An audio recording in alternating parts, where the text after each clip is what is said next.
In the most important international development in weeks, fighting between Israel and Hamas escalated in what has become the heaviest flare-up since the 2014 Gaza war. At least 126 people have died in the Gaza Strip and 8 in Israel lost their lives in the most intensive aerial exchanges in years. Amid this escalation in the Middle East, China accused the US of ignoring the suffering of Muslims after Washington blocked a scheduled UNSC meeting which was aimed at addressing the conflict between Israel and Palestine. Remember, China itself has unleashed a genocide against Muslims in Xinjiang. The US blocked a UN session which was originally scheduled for Friday. The United States, however, ultimately agreed to move the session to Sunday. As the crisis escalated, China has backed Palestine at the UNSC and has accused the US of standing on the opposite side of the international community. China has said that the US says it cares about human rights while it ignores the suffering of Palestinians. They also added that the US should realize, lives of Palestinian Muslims are equally precious. And we'll talk about this in detail and get perspectives on the matter, as this is something which has made headlines throughout the world, not only in India. And Professor Madan Alapad, editorial director of the Sunday Guardian, joins us on the program. Dr Waiel Awwad, South Asia expert, senior foreign journalist, is also here with us to talk more about this.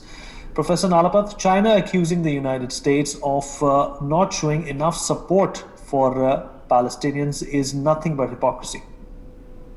Well, I'd like to say that I think the United States or some other member of the Security Council may ask for a meeting precisely on Xinjiang.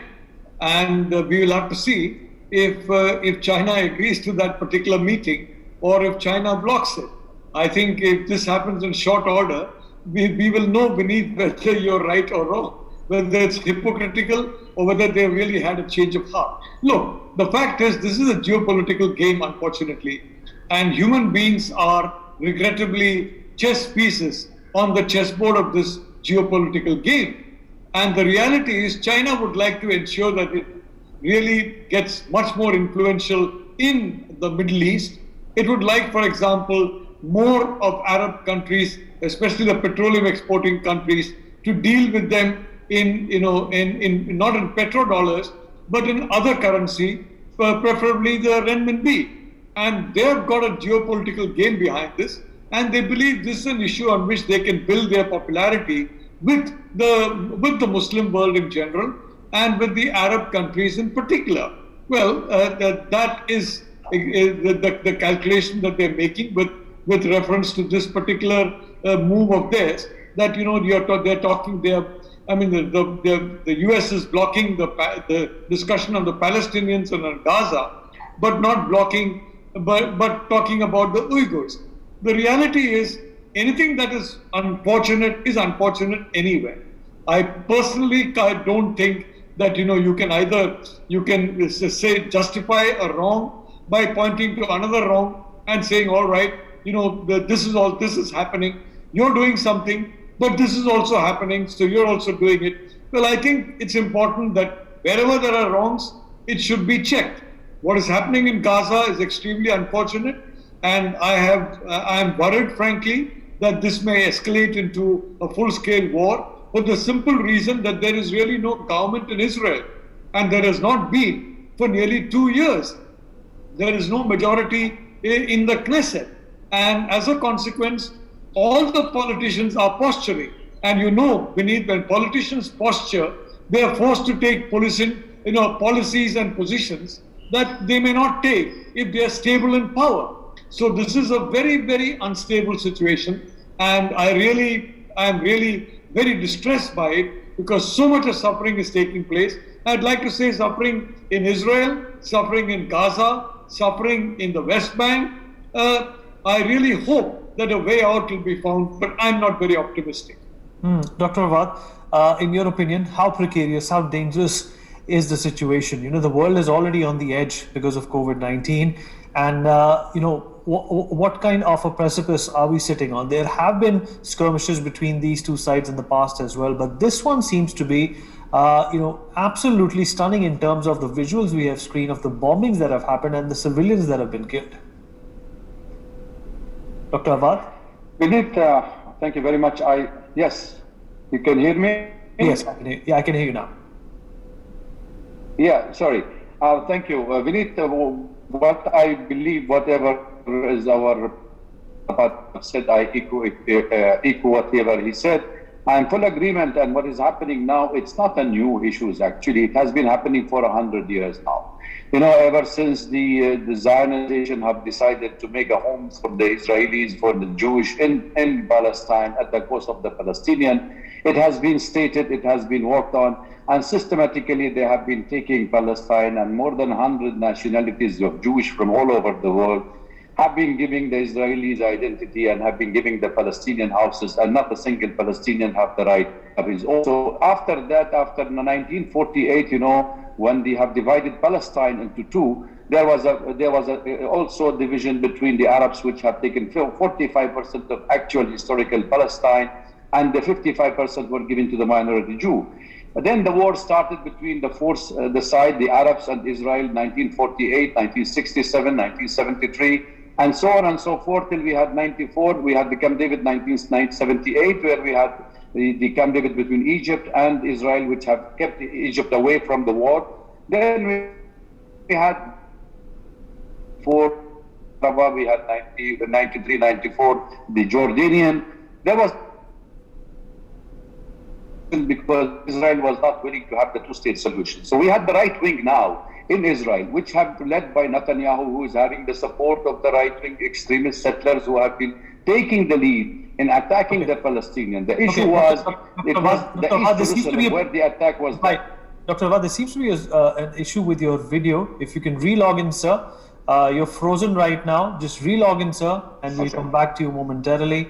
Professor Nalapat, in your opinion, how different is this particular skirmish between Israel and Palestine as compared to the ones that we have seen in 2014? And what should India's stance be? Often India and Israel have been compared as two nationalist nations surrounded by enemies. And somehow, after 1992, the proximity between Israel and India has only gotten deeper. Although, the trade between the two countries largely comprises of defense. But the friendship and that visit by Prime Minister to Modi in 2017 went on to signify that India looks at Israel as a very dear friend. Well, I'd like to say, Vineet, that in my view, this is a very difficult situation, and I don't believe that there is going to be any solution. Certainly not at the intervention of India. I'm not sure if any other country can intervene and successfully bring about a solution. I don't think so. So personally, I think we have the best of relations with Israel. We have the best of relations with the Arab world. And so far as the Palestinians are concerned, before much of the Arab world recognized the Palestinians as a state, you can see in Delhi, they had an embassy, and that embassy continues to function. So we have been, in a sense, friendly to the Palestinians for quite some time. And as Dr. Awwad very correctly said, that the 3 wars were fought, and in each of those wars, the Palestinian side, the Arab side lost a lot of territory, and the Israelis took that territory. Unfortunately, we need, or whatever, fortunately for some, unfortunately for others. Well, when you win a war, to the victor goes the spoils. And this is what has happened. In 1948, Israel had a very small territory. In 67, it had a much bigger territory. And today, it has a still bigger territory. And that is a fact of life.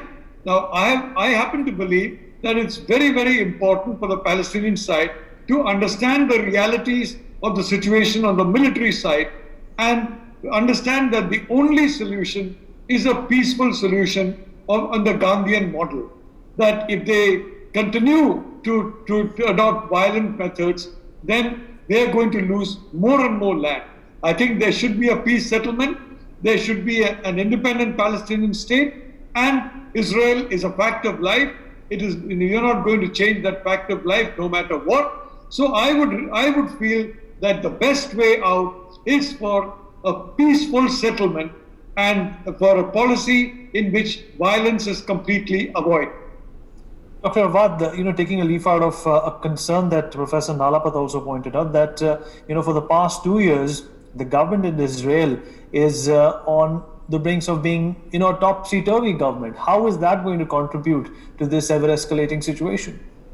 Actually, if you wanted to know the actual happening in Palestine is now, actually, it is Netanyahu war. There is nothing else. He should be tried in the Court of Justice in La Haye. He should be taken because he has taken a coalition with the new government, Gantz, when he agreed that 1.5 years each one take the lead. And when he took 1.5 years his tenure, he refused to hand over. And then they called for an early election. And they knew that he's been prosecuted. He has to go to jail. So if the coalitions could make a government, in fact, within a month, that he will be thrown in jail like his predecessor, there will be thrown in jail. So he didn't want to go to jail. He warned the Palestinians. He created the problem in East Jerusalem. He let the settlers go and attack the Palestinian people. He attacked the prayers inside the mosque, in Al-Aqsa Mosque, during the holiest night. And then he threatened, because Hamas was telling him, and that if you attack Al-Aqsa Mosque, definitely we will attack back. So I don't know if Hamas was helping Netanyahu or was really helping the Palestinians. Having said that, I wouldn't say that this minimum deterrence of the Palestinians have been now causing lots of havoc inside Israel, where the Israeli, with all their savage and all their power, is bombarding totally the Gaza Strip, which is the largest open prison in the world. The sky is closed, the road is closed, sea is closed, and just now there are 3 bridges have been brought down to rebels. And then in the morning there was attack on the shore where 19 family members were killed. We had 10 children on that massacre. Only 1 child survived. So all these things, it shows exactly what Netanyahu is trying to avoid, this 1 month period of forming a government. So the internal policy of Netanyahu turned the table into a fighting with the Palestinians. So Palestinians have been a victim, actually speaking, of the Arab leaders, of the Arab people, of the international community, and even of the UN Security Council, which was responsible for the division of Palestine. So they are a victim, and they are under colonization. They have been under occupation. Unless and until international law is being applied, there is no question of a solution to the crisis. There has to be a protection of civilians under any international law. This is a humanitarian crisis, and the war must stop. I fully agree with Professor Nalapat. We should have a 2-state solution, but who is willing to have?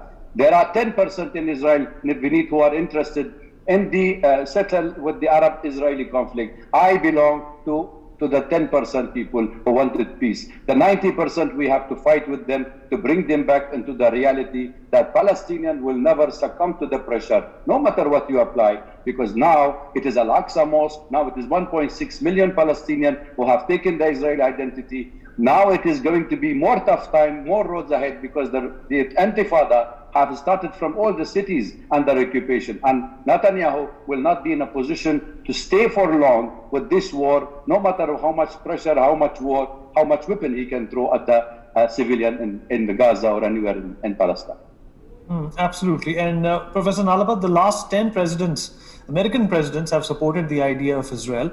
But Joe Biden, and as much as public information entails, is not really fond of the current leader of Israel. How is this equation, how is this particular dynamic going to either help or not help the state of Israel? Well, I'd like to say that I don't see an American president going against the state of Israel, no matter who is the prime minister of Israel, whether it's Netanyahu, whether it's Benny Gantz, whether it's somebody else. I don't see that changing at all. It's embedded in American policy because Israel has been, frankly, one of the most loyal allies of the United States, especially in a region where you have a fair amount of volatility. One very important point, which I think Dr. Awwad correctly mentioned, is the fact that 20% of the population of Israel is Arab. Now, the question is one of identity. This 20% of the Arab population consider themselves to be Israelis, that is, Israeli Arabs, or do they consider themselves to be Palestinian Arabs living within the boundaries of Israel? An increasing number of them, for whatever reason, are saying that they are not really Israeli in any sense of the term. They are Palestinian Arabs. And of course, it cannot be denied. The reality is, Israel was founded as a refuge for the Jewish community. The Jewish community went through hell in the Second World War, and Israel has been set up as a Jewish state. That cannot be, that cannot be ignored, and that is a fact of life. So now the question is this, as has been, correctly pointed out by Dr. Awwad, in every town in Israel, you have the Israeli Arabs functioning together with the Israeli Jews. And if the Arabs start having a separatist mentality that, look, we are really Palestinians, we don't really belong to this country, and they react in that manner, as I see happening in some of frankly, only television clips that I'm seeing and a few conversations with friends, well, that is a very, very serious genie that comes out of the bottle. And as far as Prime Minister Netanyahu is concerned, he is almost certain to have to face another election. He is playing to the right wing, as has correctly been said, and he is basically wanting to get enough seats to get a majority. So for that reason, I doubt that he's going to adopt any other position than supporting these settlers, supporting this kind of housing. Barack Obama, for example, several times he went much further than Joe Biden has gone and said, no, this housing is bad. What happened? He was ignored completely. But the reality is that Israel and the United States are strategic and security allies, just as the United States is with some other countries in the Middle East and the rest of the world. So I really like to say, Vineet, the problem for Netanyahu really is that one particular genie has come out of the bottle, and an increasing number of Israeli Arabs are now saying, we are not really Israeli, we are Palestinian. That is definitely a fault line that is serious.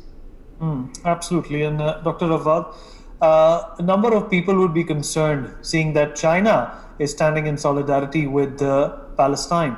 What would your thoughts be? What would you inculcate out of this support, this unsolicited support which China is pouring towards Palestine? I think Palestinian issue is a freedom or a struggle for freedom ever the post-independent, where all the states have taken. India have taken the lead, also China have taken the lead. The rest of the world, all the freedom movement in the world were supporting the Palestinian for a liberation. I don't think any Palestinian can deny his own identity, because that's the issue here we are talking about.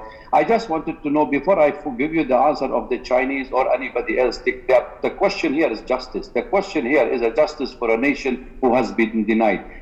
Palestine was, prior to 1947, was called Palestine, right? It was a Palestine. This is the map, everybody knows. 1947, it was the UN divided it, 55 the white one given to the Israelis and the 45% given to the Palestinian. And then after 1967 war, this has become whole white become of Israel, and that is remain of Palestine. Currently, this is the Israel, and that's the dots are the Palestinian. So you don't expect a Palestinian. If Golda Meir could come to Israel as a migrant from where they have Holocaust have happened in Europe, and they were killed by the European, and we have accepted them in our territory as a shelter by the Palestinian, and she had taken a passport of a Palestinian passport when she herself was a Jew. How can we deny the Palestinian their identity? I think this is the issue where we have to make sure that even the Israeli miscalculated that despite throughout the history, this is a massacre after massacre happening. This is the massacre of Deir Yassin 1947, where everybody knows that 200 to 360. It is documented in the archives of the British. This is Qanas in Lebanon in 1996, were even documented by the UN. This is Gaza currently beneath. What are we trying to explain to the world now? We are trying to explain there is a genocide happening in Palestine. We need to support. The world has morality to support the justice. We are not asking for a war. We are not asking for anybody to change position and take side. Here you have a problem of a nation where they are considered a second and third citizen. The Palestinians are not a first citizen. They are under the Israeli Defense Forces law, while the Jewish settlers is allowed to come, get the citizenship, take the Palestinian house, take all his territories, and he can enjoy every right and he is looked after by the police. What we are doing here? It's turning into appetite. What the world has to see that the reality on the ground, that this cannot go on for long. So you are a UN Security Council member, you have to take the full responsibility. We are not playing politics here. This is a life of people. What they are playing in Igor, what they have played in our, you remember the Madrid conference, and Professor will agree with me on this. When the American knew that there was an invasion of Kuwait by Iraqi Saddam Hussein, they have made a coalition from all over the world to liberate Kuwait. If you agree that it was an occupied territories and we went with you to the war to fight to liberate Kuwait from the Saddam Hussein, and you said we will go to Madrid and solve the problem of Palestine, and George Bush took us to Madrid in 1990 and there was no solution, and 93 then came 94, you know, history will tell you. So China is a responsible member. Even the 14 member of the UN Security Council, they were agreeing to debate this genocide going on, except the United States. So I don't want to link the two issues. Any killing anywhere in the world is condemnable. I am against any kind of killing nowhere where it is. Two wrongs doesn't make right, and that's what Gandhi said, and what our professor said the same. We are all in agreement.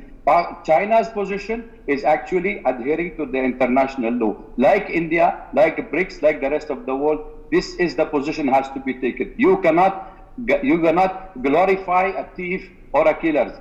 We need to settle. You cannot just take lands and you say this belong to me. This is an occupation land under international law. They have also annexed Golan, Syrian Golan. American president give it to them.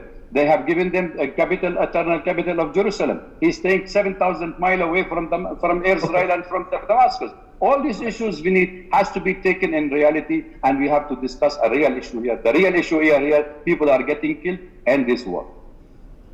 Absolutely. The end of the war is perhaps the only solution that any sensible person with a semblance of world geopolitics would want from this ensuing conflict. Professor Nalapat, Dr. Awwad, appreciate you joining us. And before we go, my colleague Gauri, in fact, spoke with IDF spokesperson Libby Weiss. Let's listen to that. Hello and welcome. You're watching NewsX. My name is Gauri Kundalia. Joining us now is Captain Libby Weiss. She's an IDF spokesperson, a spokesperson from Israel Defense Forces. Welcome to NewsX, ma'am. Thank you for speaking to us. Thank you for having me. Captain Weiss, help us understand what exactly is happening in Israel. What's been happening for this past 1 week? Sure. Well, the situation has been incredibly tense and frightening for the residents of Israel. The last few days, this conflict of the last few days started when Hamas launched several rockets towards Jerusalem, towards our capital city, and those rockets have just continued. At this point, Hamas has launched just about 2,000 rockets towards Israel. Around 1 million Israelis have been spending most of the last few days stuck in shelters or running towards shelters to take cover from the incoming fire. People, of course, can't go to work, children aren't able to go to school, and there is really a sense of fear, a very natural fear that people have in feeling that they are really living under constant incoming rocket fire. So the situation has been a very, very tense one for us here in Israel in the last few days. Captain Weiss, would you say what the Hamas is doing is retaliation to what happened at Al-Aqsa Mosque, or do you think there are larger motivations to this?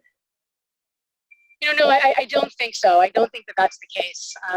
Certainly, I don't see how launching rockets towards Jerusalem, towards a city that is holy to both of our faiths, in any way is relevant